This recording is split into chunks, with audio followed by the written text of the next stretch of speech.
आज का हमारा टॉपिक है नई अंतर्राष्ट्रीय अर्थव्यवस्था।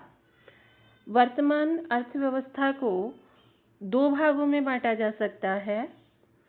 पहला है विकसित राष्ट्र की अर्थव्यवस्था और दूसरा है विकासशील देशों की अर्थव्यवस्था। विकसित राष्ट्रों से हमारा तात्पर्य है अमेरिका, कनाडा, पश्चिमी यूरोप और जापान। और विकासशील देशों में आता है एशिया, अफ्रीका, लैटिन अमेरिका के विकासशील देश। यदि ग्लोब पर हम स्थिति देखें, ये हमारा ग्लोब है, इसके उत्तरी गोलार्ध में विकसित राष्ट्र हैं और दक्षिणी गोलार्ध में विकासशील राष्ट्र हैं। अर्थात ग्लोब की उत्तर दिशा में विकसित राष्ट्र हैं और ग्लोब की दक्षिण दिशा में विकासशील राष्ट्र हैं। विकासशील राष्ट्रों की आर्थिक स्थिति इतनी कमज़ोर है कि उनको आर्थिक सहायता की आवश्यकता है ताकि वो अपना समुचित विकास कर सके। समुचित विकास का तात्पर्य यहाँ पर आर्थिक और तकनीकी विकास से है। अंतर्राष्ट्रीय अर्थव्यवस्था जो है वो विकसित देशों की शक्ति बढ़ाने में योगदान दे रही है। अंतर्राष्ट्रीय अर्थव्यवस्था के प्रति विकासशील देशों में असंतोष कैसे पैदा हुआ, इसका कारण है अंतर्राष्ट्रीय अर्थव्यवस्था विकसित देशों की शक्ति बढ़ाने में योगदान दे रही है और जो अंतर्राष्ट्रीय संस्थान हैं जैसे मुद्रा कोष और विश्व बैंक, ये अंतर्राष्ट्रीय संस्थान विकासशील देशों के प्रस्ताव को स्वीकार नहीं कर रहे हैं। अगला पॉइंट यदि हम देखें तो जो संस्थानों की बात है वो विकसित देशों का हित साध रहे हैं और विकासशील देशों पर ध्यान नहीं दे रहे हैं। इसके परिणाम स्वरूप दक्षिण के देशों में यानी विकासशील देशों में वर्तमान अंतर्राष्ट्रीय अर्थव्यवस्था के प्रति क्या पैदा हो गया? असंतोष पैदा हो गया। तो अंतर्राष्ट्रीय जो अर्थव्यवस्था है वो तृतीय विश्व से यहाँ पर तात्पर्य है तीसरी दुनिया अर्थात विकासशील देश।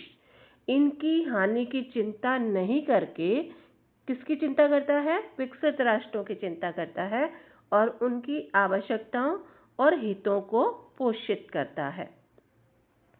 तो इसको समाप्त करने के लिए नई अंतर्राष्ट्रीय अर्थव्यवस्था की आवश्यकता महसूस की गई। इस नई अंतर्राष्ट्रीय अर्थव्यवस्था का लक्ष्य क्या है? इसका लक्ष्य है विकसित राष्ट्रों के लिए एक आचार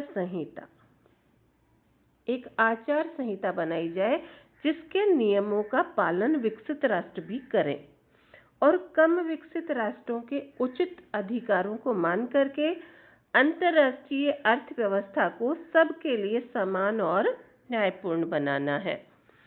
तो इस तरीके से नई अंतर्राष्ट्रीय अर्थव्यवस्था पूरे विश्व का लाभ देखती है।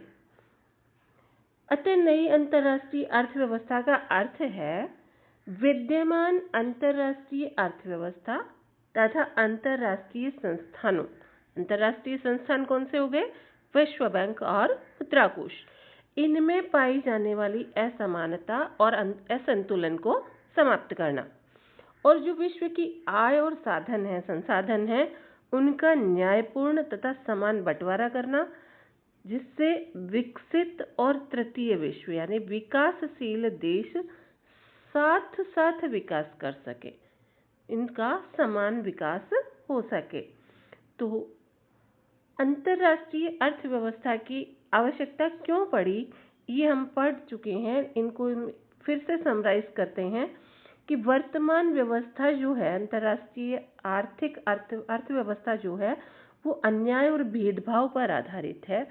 ये अमीरी और गरीबी को बढ़ावा देती है और उत्तर दक्षिण के बीच में विषमता बढ़ाती है।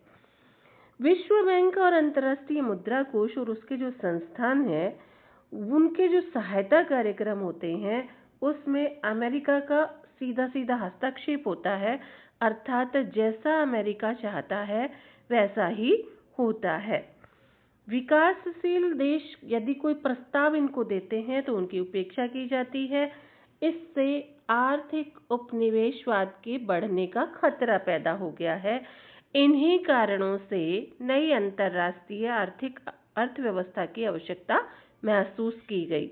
यदि हम कुछ आंकड़ों पर विचार करें तो 1949 से 80 के दशक के 30 वर्षों की यदि बात करें तो विकसित देशों में प्रति व्यक्ति औसत आय लगभग $6,500 की वृद्धि हुई है प्रति व्यक्ति औसत आय में, जबकि यही वृद्धि विकासशील देशों में कितनी है?